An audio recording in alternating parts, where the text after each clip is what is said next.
Okay. So, a couple things have come to me in the last 30 minutes. I don't want to talk about it.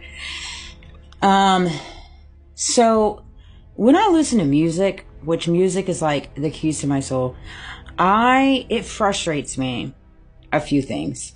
How much I hear money talked about, whether that's women discussing being with a broke man or men talking about reaching the bag and hitting the millions and trillions. Like, and this isn't all facets of genres. You don't hear it in country much. Country's a lot about love and all that stuff, which I love me some country. Which I haven't been listening to a lot of country, I'll be honest with you. I haven't, because I pick up on different songs and stuff like that. And it's also convoluted. But, it came to me and I'm just like, I just don't understand why we spend so much time talking about money, broke, like, and reaching it back. Like, we have to start putting a little substance in music. Like, whenever I hear money, like, it just irks me, because you don't need money to feel like a millionaire or billionaire. Like, you don't. Like, I feel like a millionaire, billionaire, or trillionaire. I ain't chasing no money. We don't need to adopt a world that chases money. Why do we keep promoting this in music? It's crazy to me. So 1, 2, 3, as I say that, nugget for you, as well as a couple things just came to me. So I am going to reach out to the practitioner that I was seeing, her office. I'm going to reach out to the other office, and I want all my records. We're going to see how hard it is for me to get it. I have a feeling it's going to be hard for me. So I want to put that nugget out there. As well as I'm going to reach out to the counselor that I saw last year. So a little food for thought for you guys to go ahead and hit the drawing board on that one and how you're going to work that one out. People don't abandon people they love, I saw a TikTok and it was something along the lines of people don't abandon people they love. I disagree. I mean, in some facets, yes, but here's the broader scale of it. Open your mind to adopt this. People abandon people that make them look in the mirror. They just do. For some reason, we have conditioned a world that is not open to the reality of healing, going in and doing the work, because of social conditioning, because of their upbringing, because of their childhood wounds. And because we have conditioned this world to think that, right, it is then their fault that they abandon you. But no, it's not actually their fault. They don't know no better. They don't. And so and this is where the narcissistic tendencies come in and all this crap. And it's like, I just get so tired of hearing it. No, people abandon you because they just don't know no better. Okay. They do it because they're broken and they're unhealed. They're unhealed. People don't generally do that intentionally. They just don't know no better. Like, everybody in the political arena, all the people doing the most, these are unhealed people. Unhealed people. And they're broken in their mind, in their heart, in their soul. And yes, they're running along with different spirits, the devil, this and that. But at the end of the day, the grass is the grass. The foundation is the foundation, man. They're still broken and they're unhealed. I get so exhausted of hearing that. You're just adopting the mindset to think negatively about people that are broken. And at some point you were broken too. Why? Because we're all broken individuals. Every single one of us. Every single one of us. Nobody walking among us is not broken. We're all broken. That's why God sent his son to die on the cross. Adam and Eve, the apple. Like, he knew. He knew.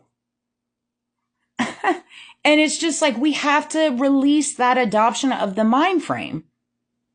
And I'm not saying that I'm going along with people mistreating you, people doing the most, people making you feel less than what you are.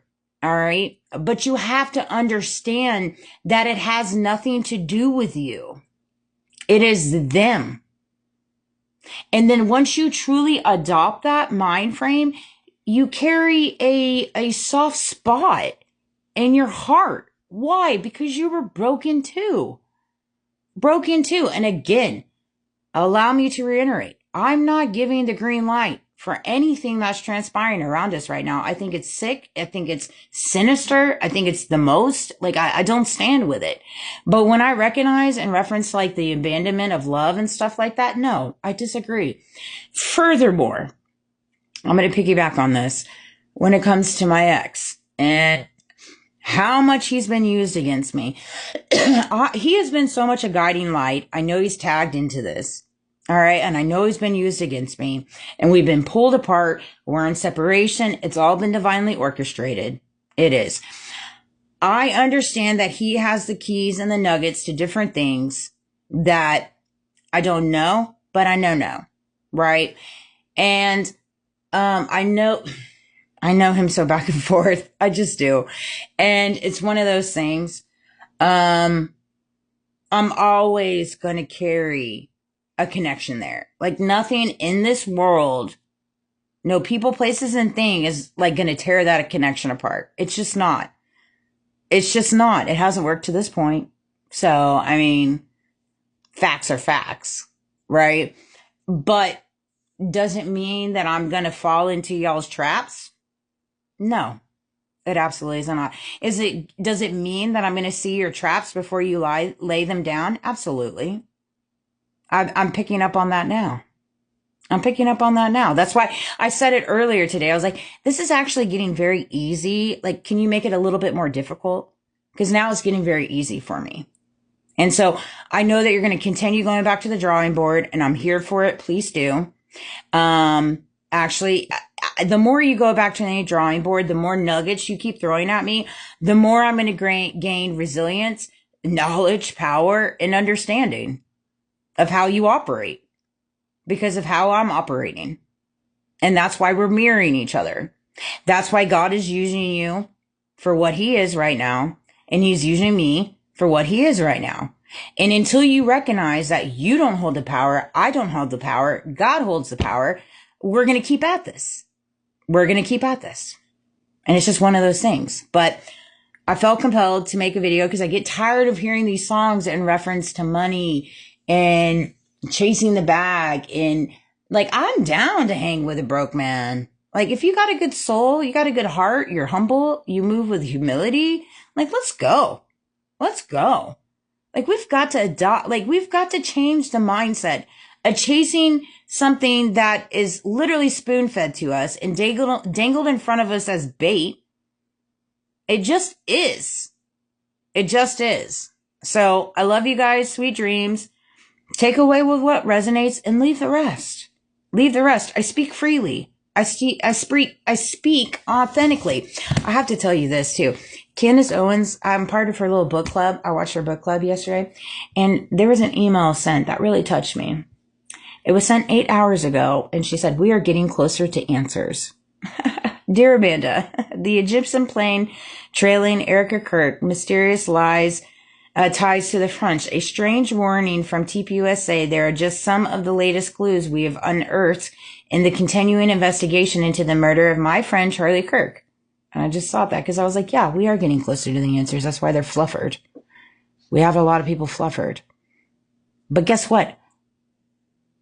When you're God's people and you're God's warrior, and she's David for Charlie Kirk, yeah, she moves with no fear. She doesn't. She's very strategic, and she is an inspiration. And although her and I don't see eye to eye on everything and certain things like that, I still absolutely love her. I've been a fan of her for years, and I will always stand with her. Always. Because she fights for truth. She fights for justice. And I stand with truth, and I stand for justice. I just do. So I love you guys. Sweet dreams.